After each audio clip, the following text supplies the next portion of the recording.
Good news, চালু হতে চলেছে ভারতের প্রথম বন্দে ভারত স্লিপার ট্রেন। দেশের মধ্যে প্রথম বন্দে ভারত স্লিপার চালু হতে চলেছে হাওড়া টু কামাখ্যা, যার রুট হলো নবদ্বীপ, কাটোয়া, আজিমগঞ্জ হয়ে কামাখ্যা। একটা ইন্টারেস্টিং ব্যাপার হলো, যখন কলকাতা থেকে আসামের পথে যাবে ট্রেন, তখন বাঙালি খাবার পাবে, আর যখন আসাম থেকে কলকাতায় আসবে তখন আসামি খাবার পাবে। দুটি রাজ্যের কথা ভেবে এর একটা সুন্দর একটা পদক্ষেপ নিয়েছে।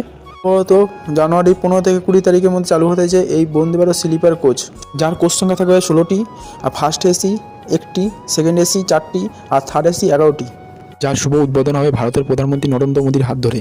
ফার্স্ট এসি ভাড়া 3600 টাকা, সেকেন্ড এসি ভাড়া 3000 টাকা, থার্ড এসি ভাড়া 2300 টাকা।